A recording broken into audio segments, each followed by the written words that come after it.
গোপালগঞ্জের কাশিয়ানীতে নিয়োগ বাণিজ্যের অভিযোগ অধ্যক্ষ, সভাপতি ও মাদ্রাসা শিক্ষা অধিদপ্তরের সহকারী পরিচালকের বিরুদ্ধে। এ নিয়ে এলাকায় ব্যাপক চাঞ্চল্যের সৃষ্টি হয়েছে। গোপালগঞ্জের কাশিয়ানী উপজেলায় বরৈহাট সিদ্দিকিয়া সিনিয়র আলিম মাদ্রাসায় সম্প্রতি গবেষণা ল্যাব সহকারী এবং অফিস সহকারী কাম কম্পিউটার অপারেটর পদে নিয়োগ সম্পন্ন হয়েছে। যদিও এই পদ দুটির কোনো প্রয়োজন নেই প্রতিষ্ঠানে, আবার নীতিমালা অনুযায়ী নিয়োগ দেওয়ার কোনো বিধান নেই এই মুহূর্তে। অধিদপ্তরের নীতিমালায় সংশ্লিষ্ট পদ দুটিতে নিয়োগ প্রদান করার ক্ষেত্রে প্রতিষ্ঠানে সচল কম্পিউটার ল্যাব চালু থাকতে হবে এবং কোনো পদে জনবল নিয়োগ করার ক্ষেত্রে গভর্নিং বডি এবং নিয়োগ সংক্রান্ত কমিটির সভা থেকে জনবল নিয়োগ সংক্রান্ত রেজুলেশন প্রয়োজন হয়। প্রতিষ্ঠানে এখনও পর্যন্ত কোনো ল্যাব প্রতিষ্ঠিত হয়নি। তাছাড়া প্রতিষ্ঠানের পরিচালনা কমিটির সদস্যরা নিয়োগ সংক্রান্ত বিষয়ে কিছুই জানেন না। স্থানীয়দের পক্ষ থেকে নীতিমালা বহির্ভূত নিয়োগ বাতিল ও জড়িতদের আইনানুগ শাস্তির চেয়ে অত্র প্রতিষ্ঠানের সাবেক শিক্ষার্থী আমিমুল আহসান, মাদ্রাসা শিক্ষা অধিদপ্তরের মহাপরিচালক, শিক্ষা বোর্ড ও দুর্নীতি দমন কমিশনের চেয়ারম্যান, কাশিয়ানী উপজেলার নির্বাহী কর্মকর্তা ও মাধ্যমিক শিক্ষা অফিসার বরাবর লিখিত অভিযোগ দায়ের করেছেন। এ বিষয়ে মাদ্রাসা পরিচালনা কমিটির সদস্য মাওলানা মোহাম্মদ আব্দুল হান্নান বলেন, এই মাদ্রাসার সম্মানিত সভাপতি সাহেব এবং বর্তমান মাদ্রাসার অধ্যক্ষ সাহেব, ওনাদের এই দুইজনের মাধ্যমে নিয়োগ হয়েছে। দেখলাম যে এমপিওতে বিল আসছে, কিভাবে যে নিয়োগটা হলো বা কিভাবে কি করছেন না করছেন, আমি এবং আমার সাথে যারা ওই মাদ্রাসা গভর্নিং বোর্ডের সদস্য আছে আমি তাদের সাথে কথা বলছি এবং ওই মাদ্রাসার যে সমস্ত শিক্ষক আছে আমি তাদের অনেকের সাথে আমি কথাবার্তা বলছি, মোবাইলে যোগাযোগ করছি। এটা আমরা ব্যক্তিগতভাবে আমি জানি না এবং আমার কমিটির সদস্য যারা আছে তারা কেউ জানে না। দুটো পোস্টে নিয়োগ হয়েছে, এই দুইটা পোস্টের নিয়োগের জন্য যে শর্ত নীতিমালায় দেওয়া আছে সেই নীতিমালার ভিতরে পড়ে না। এটা আমার কাছে যেটা মনে হচ্ছে যে ওনারা অফিসে যোগাযোগ করে এই দুইজনকে নিয়োগ দিয়ে মোটামুটি এই দুইজনের কাছ থেকে মোটা একটা অঙ্কের টাকা ওনারা গ্রহণ করছে। মাদ্রাসা পরিচালনা কমিটির সদস্য অলিউর রহমান বলেন, বেতন টেতন হয়েছে ওই সময় আমাকে জানাইছে যে দুটো লোক আমরা এরকম করছিলাম, না নিয়ে পারলাম না, তাই নিয়েছি, তো তোমরা তোমাদের জানাই দাও। আমরা বললাম আমরা তো এগুলো জানি না, আপনার আমার কাছে না জানা গেছেন কি হ্যাঁ। তারপরে যেরকম আমরা বিপদে ছিলাম, দিদির চাপ ছিল, না নিয়ে পারিনি, তাই নিয়েছি। সম্ভবত দিদির আত্মীয় হবে আর কি। মাদ্রাসা পরিচালনা কমিটির সাবেক সদস্য ও শিক্ষার্থী অভিভাবক হুমায়ুন কবির মোল্লা বলেন, এই অবৈধ নিয়োগের বিষয়ে জানাজানি হলে আমি অধ্যক্ষ মাহমুদুর রহমানের কাছে নিয়োগের বিষয়ে মুঠোফোনে জানতে চাইলে তিনি জানান, ডিজির প্রতিনিধির ইচ্ছামতো নিয়োগ হয়েছে। তাই আসলে তো তাই আমার মৌলানা আমাকে ডাকা নেওয়ার উদ্দেশ্য তাই যে আমি তো পারছি না, আমি ডিজির প্রতিনিধি আছে আমাদের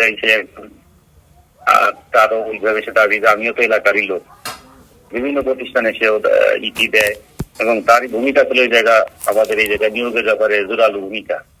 কারণ ওরা যেভাবে পড়ে করছে, ডিজিতে আবেদন করছে, তখন সে আমাদের ঠিক আছে আমরা নিয়োগ দেবো, কিন্তু পরবর্তীতে আমরা নতুন পদ সৃষ্টি করে যে আইসিটি ল্যাব তো আমাদের নাই, জি কম্পিউটারও সে আমাদের চিঠি একটা করছে, পরবর্তীতে আর একটা চিঠি করে আমাদেরকে নিয়োগ বিজ্ঞপ্তি দিয়ে নতুন করে সবকিছু করে সে ব্যবস্থা ঠিক করছে এবং কথা দিয়ে ফেলা ছিল মৌলানা মুজিবরে তার কাছে। হ্যাঁ ঠিক আছে আপনার না ডিজিতে তো 5 লাখ টাকা দিয়েছি, এবার আর আমাকে তাকে তো লোক দেওয়া লাগতো না।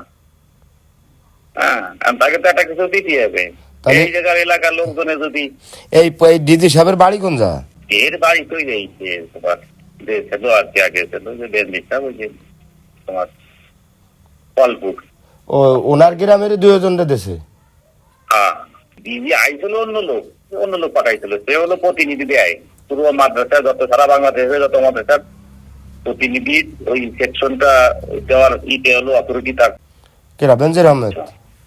হ্যাঁ তিনি আরো বলেন, পারছি যে অধ্যক্ষ, সভাপতি এবং ওনার অধ্যক্ষর কল রেকর্ডিংয়ে যেটা জানা গেছে যে ডিজি মহোদয়ের একজন কর্মকর্তা বেনজির আহমেদের, এই তিনজন বেনজির আহমেদ এই তিনজনের সমন্বয় এই নিয়োগ হয়েছে পরীক্ষা ছাড়াই। যে পদে নিয়োগ দিছে এই এই এই সেকশনটাই মাদ্রাসায় নাই, কারণ এটা আমরা হয়তো টাকার বিনিময় ছাড়া তো আর এই অবৈধ নিয়োগ দেওয়া সম্ভব না। নাহলে একজন আলেম মানুষ, দুইজনে আলেম, ওই একজন আলেম কাশিয়ানীর সর্বশ্রেষ্ঠ প্রতিষ্ঠান পিঙ্গলিয়া কামিল মাদ্রাসার প্রিন্সিপাল, আর একজন বরৈহাট সিদ্দিকিয়া সিনিয়র আলিম মাদ্রাসার নব্য অধ্যক্ষ, এই টাকার বিনিময় ছাড়া এরা এই অপকর্মে গেছে, অবশ্যই বড় ধরনের টাকার লেনদেন হয়েছে মনে করি। মাদ্রাসার দাতা সদস্য রঞ্জু চৌধুরীর সাথে মুঠোফোনে জানতে চাইলে তিনি বলেন, দুইজন নিয়োগ দিচ্ছে, এই ব্যাপারে আমি কিছু যাইনি ভাই।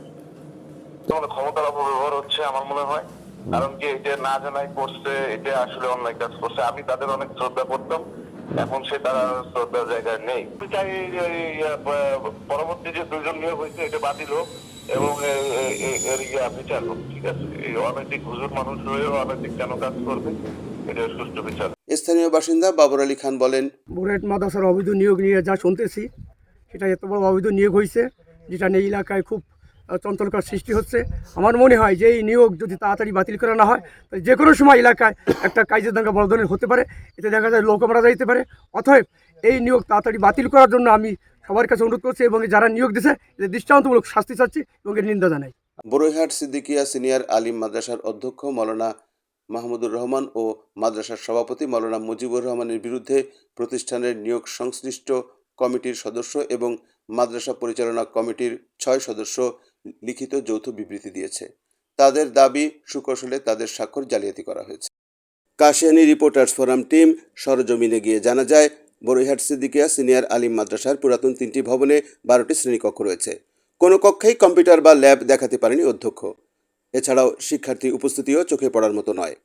অভিযোগ বিষয়ে অধ্যক্ষ মাওলানা মাহমুদুর রহমানের কাছে জানতে চাইলে তিনি নিয়মতান্ত্রিকভাবেই নিয়োগ প্রক্রিয়া সম্পন্ন হয়েছে বলে দাবি করে বিষয়টি ধামাচাপা দেওয়ার চেষ্টা করেন। প্রতিষ্ঠানে আপনার সরকারি বিধিবিধান, সরকারি নিয়ম পালন করেই এই প্রতিষ্ঠানে আমরা সার্কুলার দিচ্ছি। নিয়মতান্ত্রিক ওয়েতে আমাদের পেপারে বিজ্ঞাপন, এরপরে আপনার কমিটির সিদ্ধান্ত, এই অনুযায়ী আমরা এই জায়গায় নিয়োগ করছি। বড়ইহাট সিদ্দিকিয়া সিনিয়র মাদ্রাসার সভাপতি ও পিঙ্গলিয়া সিদ্দিকিয়া কামিল মাদ্রাসার অধ্যক্ষ মাওলানা মুজিবুর রহমানের কাছে নিয়োগের বিষয়ে জানতে চাইলে তিনি কোনো তথ্য দিতে অস্বীকৃতি জানান। এ বিষয়ে মাদ্রাসা শিক্ষা অধিদপ্তরের সহকারী পরিচালক বেনজির আহমেদের সম্পৃক্ততার অভিযোগে তার কাছে মুঠোফোনে জানতে চাইলে তিনি নিয়োগপ্রাপ্ত একজন তার গ্রামের স্বীকার করে বলেন, যার নিয়োগ হয়েছে একজনকে আমি চিনতাম, আরেকজনকে আমি চিনি না। আমার গ্রামের দুটো ছেলে চাকরি হয়েছে এখানে। কিভাবে হয়েছে, কার মাধ্যমে হয়েছে, এখন ওই যে পরে আমি এটা দেখছি ওইখানে মনে হয় যে ভাইস প্রিন্সিপাল যে আছে, হ্যাঁ, তার হচ্ছে ভাইকনা সম্ভবত। কারণ তার ভাইকনা আমার গ্রামে বাড়ি না কোথায় বাড়ি এটা তো আমি বলতে পারবো না ভাই। সম্ভবত ওই যে বললাম যে ভাইস প্রিন্সিপাল বা হচ্ছে ওদের কারো একজন আত্মীয়, তার মাধ্যমে এখানে চাকরি হয়েছে। অপরদিকে একইভাবে অনিয়মের দৃশ্য দেখা গেছে পিঙ্গলিয়া সিদ্দিকিয়া কামিল মাদ্রাসায়। পরীক্ষা না নিয়ে তথাকথিত মনগড়া নিয়মে ইবতেদায়ী প্রধান শিক্ষক পদে নিয়োগ দিয়েছে মাহবুবুর রহমান নামে উপজেলার পারুলিয়া মাদ্রাসার এক সহকারী শিক্ষককে। নিয়োগ পাওয়া ওই শিক্ষকের সাথে কথা বলে জানা যায়, প্রতিষ্ঠানের প্রয়োজনে অধ্যক্ষ মুজিবুর রহমান আমাকে নিয়োগ দিয়েছেন, যা আমার কাছ থেকে কিছু খরচে নিয়েছেন এবং অধিদপ্তরের নিয়ম অনুযায়ী আমার নিয়োগ হয়েছে। তবে পরীক্ষার বিষয়ে তিনি কিছুই পরিষ্কার করে বলতে পারেননি। অথচ পত্রিকায় প্রকাশিত ফিসসহ 7 জন আবেদন করেছিল। এর মধ্যে 6 জনকে না জানিয়ে অদৃশ্য কৌশলে ইবতেদায়ী প্রধান শিক্ষক পদে মাহবুবুর রহমান নামে একজনকে অধিদপ্তর নিয়োগ দিয়েছে, যার বেতনও চালু হয়েছে। প্রতিষ্ঠানের যে চাহিদা, সেই চাহিদা যদি আমি পূরণ না করতে পারি, যারা নিয়োগপ্রাপ্ত হয় অন্ততপক্ষে সেই খরচটা তাদেরই বহন করতে হয়। খরচ বাবদ 50,000 টাকা দেবে, আমি বাকি যা কাজ আছে আমি ব্যবস্থা করে দিচ্ছি। এই প্রতিষ্ঠান এবং ডিজি, তারপর ডিন সহকারে যারা থাকে দায়িত্বে, প্রতিষ্ঠানের সাথে নিয়ম মাফিক নিয়োগ হয়েছে, মানে নাই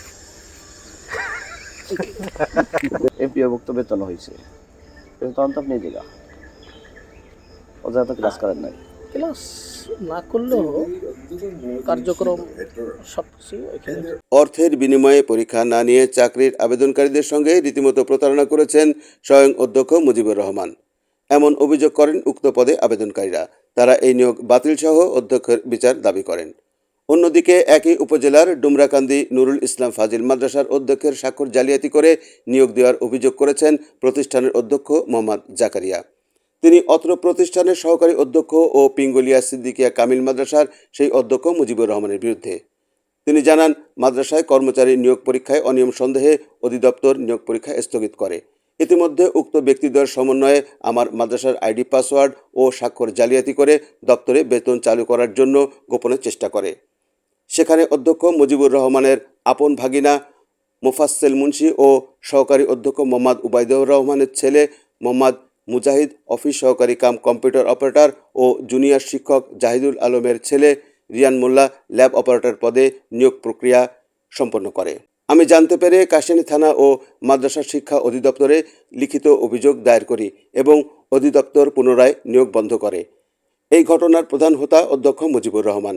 আমার জানা মতে অধিদপ্তরের কারো কারসাজি রয়েছে বলে মনে করি। আমার মাদ্রাসার থেকে কিছু জরুরি কাগজপত্র এবং রেজলিউশন জাল করে মাওলানা উবাইদুর রহমান সাহেব তার ছেলে যারা পরীক্ষিত ছিল, পরীক্ষাতে ফার্স্ট হয়েছে, জাল করে নিয়ে এরকম অনলাইন আমার পাসওয়ার্ড চুরি করে নিয়ে যোগ সুযোগ করে ওই পিঙ্গলি মাদ্রাসার মুজিবুর রহমান সাহেব ছিলেন, ওনার মাধ্যমে এই অনলাইনে ছেড়ে দিয়েছে। আমি গত কয়েকদিন আগে শুনতে পেলাম যে এরকম অনলাইনে আমরা ছাড়ি নাই, আমরা কেউ কমিটি রাজি না। শুনতে পেলাম, আমি সাথে সাথে ডিজি অফিসে গেলাম, ডিজি অফিসে খোঁজ নিয়ে জানতে পারলাম হ্যাঁ তারা বিল ছেড়ে দিয়েছে। আমি সাথে সাথে বিলটা স্টপ করাই দিয়েছি। বাধ্য হয়েছে বলতে যে আপনাকে আমরা দাওয়াত দিন, আপনি কেন আসছেন, এই কথা বলতে বাধ্য হয়েছে তার একজন প্রিন্সিপালকে। পুরো রেজলিউশনটা জাল করে এবং আনুষঙ্গিক কিছু কাগজপত্র মাদ্রাসায় খোয়া গেছে, সেটা আমি অভিযোগ করেছি থানায়। এখন এইভাবেই আছে আর কি, হ্যাং হয়ে আর কি। এই ঘটনায় বিভিন্ন পত্রপত্রিকা ও সংবাদ প্রকাশিত হয়েছে। এলাকাবাসী ও সচেতন মহল মনে করেন অনিয়ম বা জালিয়াতি কোনো শিক্ষা প্রতিষ্ঠানে কাম্য নয়। সংশ্লিষ্ট কর্তৃপক্ষ তদন্তপূর্বক আইনগত ব্যবস্থা গ্রহণ করবে বলে তারা আশা করেন।